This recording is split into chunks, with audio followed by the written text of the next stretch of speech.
Hey U.S. History students, today we're continuing to talk about World War I. We're going to hit on some of the major aspects of the war, some of the new technology that was introduced during the war, and then the ending of the war and the Treaty of Versailles, which ended World War I. For a long period of time, there was a stalemate happening on the battlefields in Europe. This was mostly due to the trench warfare. Neither side could really advance. A lot of people were being killed, and there's this big stalemate along what's known as the Western Front. Here you can see a map of the Western Front. You can see this is the area where you have a lot of trenches and trench warfare going on. You've got the Allies trying to advance this way and push the Germans back. You've got the Germans trying to fight this way and make their way, and it just ended up being a big stalemate, and neither side was able to move very far.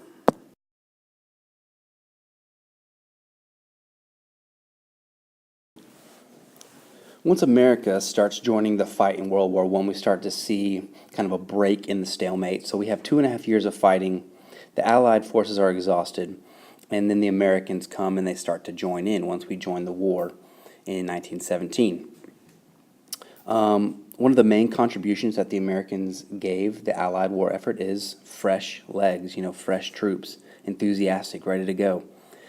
These American infantry, they were known as doughboys.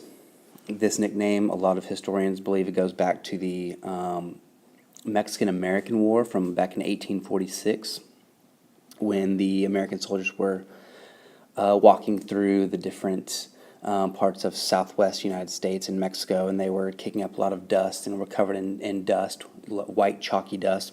Others think it was due to their white belts that they wore, but the term doughboy is stuck, and it's synonymous with American infantrymen, American soldiers, specifically the AEF, American Expeditionary Forces. And most of these doughboys, when they hit the beach in Europe to go fight in World War I, they had never been very far from their home. They had never really seen the outside world, and so this was a very new thing for them.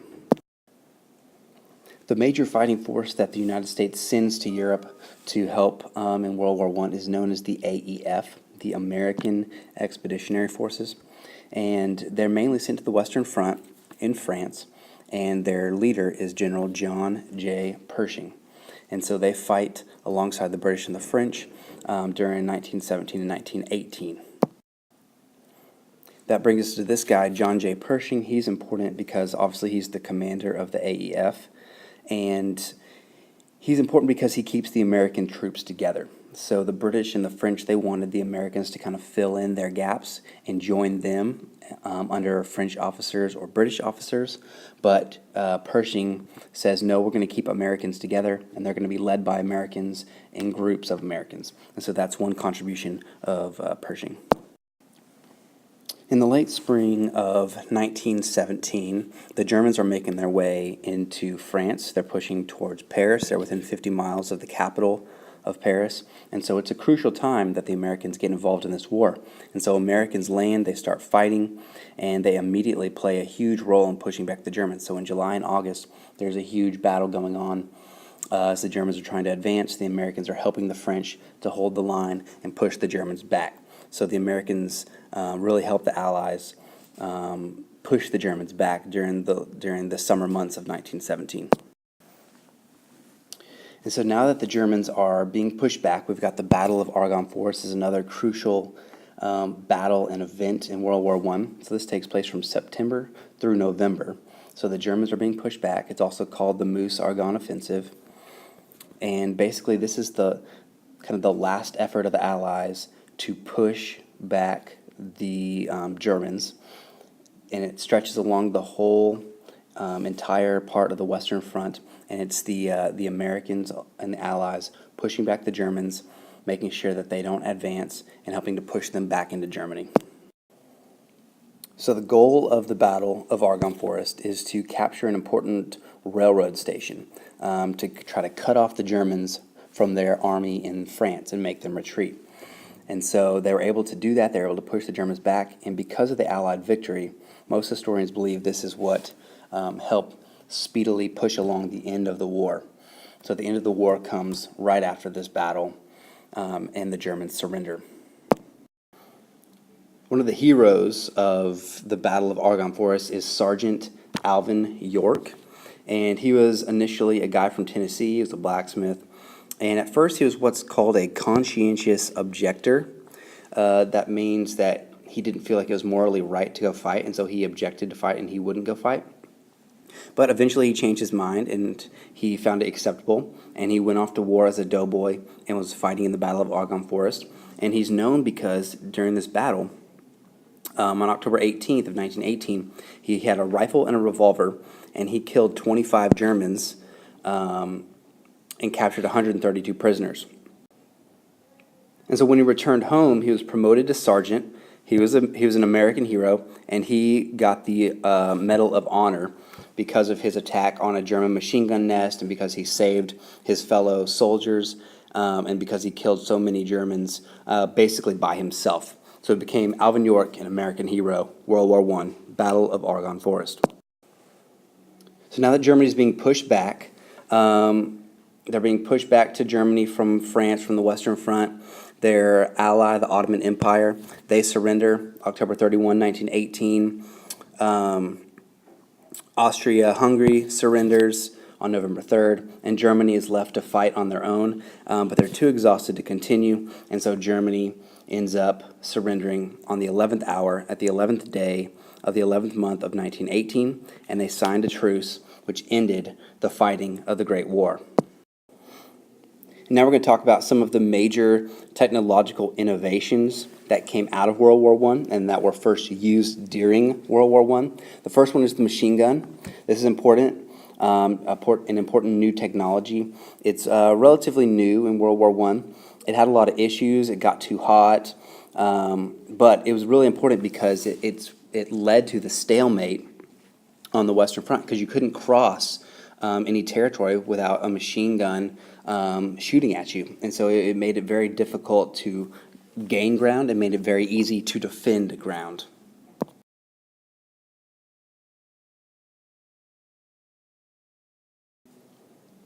Number two is poison gas. So poison gas, which mainly was chlorine gas or mustard gas.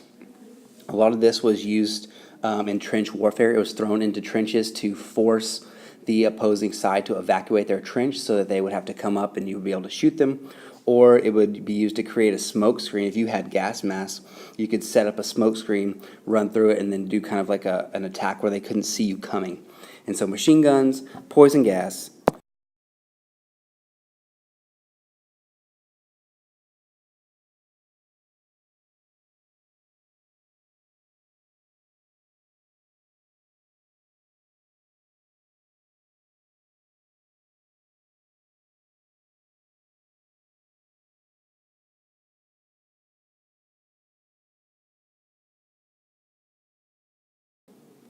And the next is airplanes.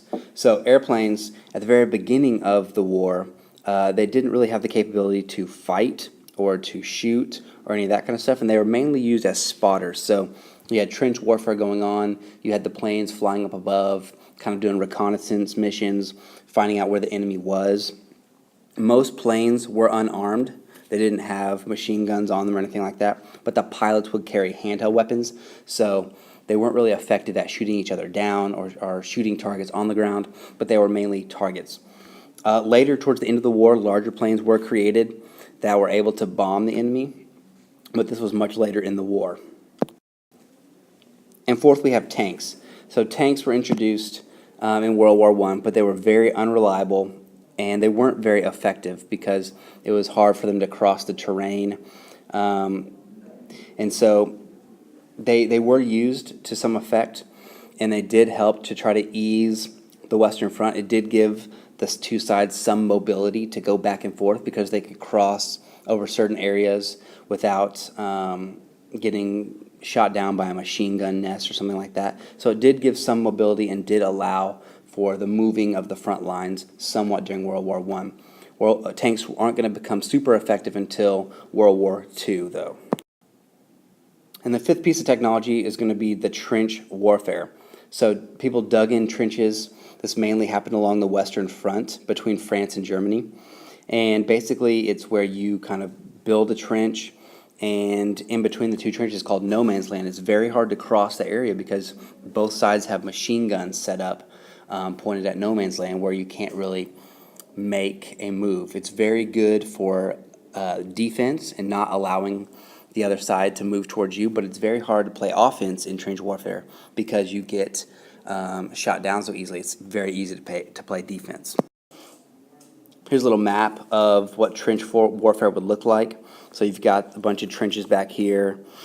You've got your artillery firing, and so you would be shooting artillery over to this side, and there's the same thing set up over here. And this is no man's land. You can't cross here. You got barbed wire. You got this whole area. It could be anywhere from 25 yards to a mile wide. And if you try to cross here, you're just going to be shot down by machine guns and guys in the other trenches who have, they can play defense. And so it makes it very hard to move. Here's a few pictures of trenches.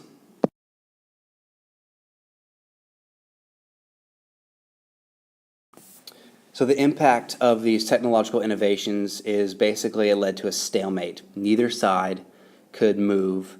Neither side could get the upper hand. They weren't able to advance, and millions of lives were lost, and nothing was really gained back and forth. So that's the significance.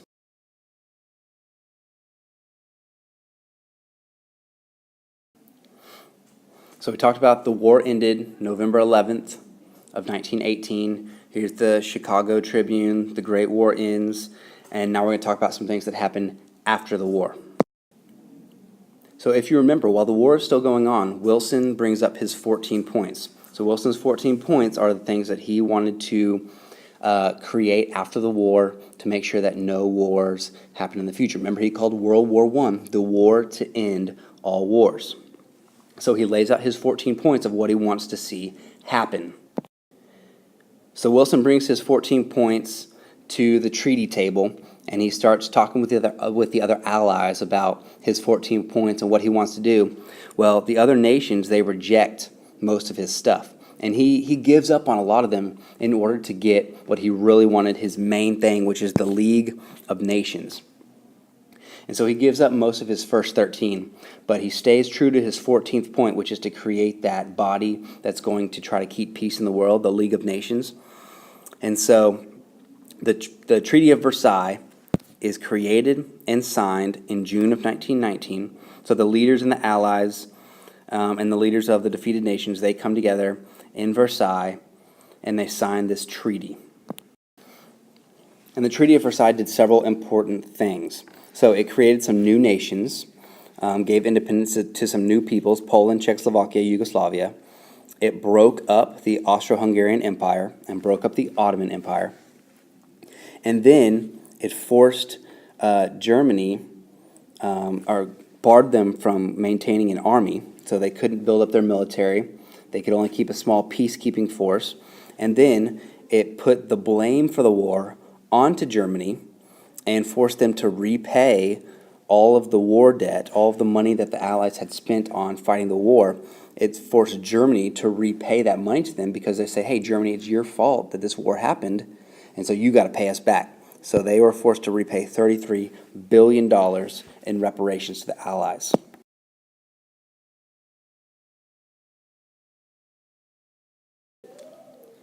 So here's the ultimate problem, the ultimate weakness with the Treaty of Versailles, is Germany was treated very harshly. And so this kept a lasting peace in Europe from occurring. Because the Germans were humiliated, they were forced to admit sole responsibility for the war, which in reality they were part of the war, but they were not the sole responsibility of the war. But they were forced to sign this war guilt clause saying that they were guilty. And they were forced to repay all that money that was basically impossible to repay back. And so Germany had land taken from them. They were humiliated and forced to sign that they were responsible for the war. And then they were forced to repay an insurmountable amount of money back. And all this is going to lead to the Second World War, because you have Germany being put down, and then they're going to rebuild, and they're going to try to gain their confidence back. They're going to try to gain their prestige back. And the Treaty of Versailles is really going to lead us into the next World War, even though it was meant to stop further wars from happening. And then that brings us to Wilson's 14th point of his 14 points, the treaty, or the League of Nations, that's created in the Treaty of Versailles. So the Treaty of Versailles is created, and Wilson brings it home triumphantly, saying, look what we did. But back home, the treaty was not loved by all, especially the League of Nations part. That was very much disliked by a lot of Republicans who didn't like Woodrow Wilson. And there was a couple of conservative senators, especially Henry Cabot Lodge. You need to remember his name, Henry Cabot Lodge. He did not like being joined up economically and militarily with other countries around the world. He felt like America should stay independent and neutral and not be pulled into other wars. And so basically Congress rejected the treaty. So Woodrow Wilson's whole idea of League of Nations, he got it created, he put in the Treaty of Versailles, brings it back home, and it's the Senate's job to accept and ratify all treaties the president makes. But the Senate rejects this treaty. And so the United States does not even join the League of Nations, which was Woodrow Wilson's whole idea. The American president's idea, and the U.S. doesn't join. Russia also does not join, so two major world powers are not joining this league, which is going to set it up for failure. So the overall legacy of World War I, back home in the United States, we've got a strengthened military. The government is more powerful. They took a lot of control during the war as far as the economy goes and for shutting down dissension with Schenck versus U.S. and that kind of stuff, espionage and sedition acts. You've got a lot of propaganda, so a lot of people are fearful in society. The war created political instability. New countries are created. Territory is taken away from old countries. You've got the Treaty of Versailles hurting Germany. You've got the first communist state being created in Russia. And then Woodrow Wilson is calling this war the war to end all wars. But really, how World War I was resolved is going to lead the United States and the world into an even deadlier and worse conflict called World War II in a matter of years.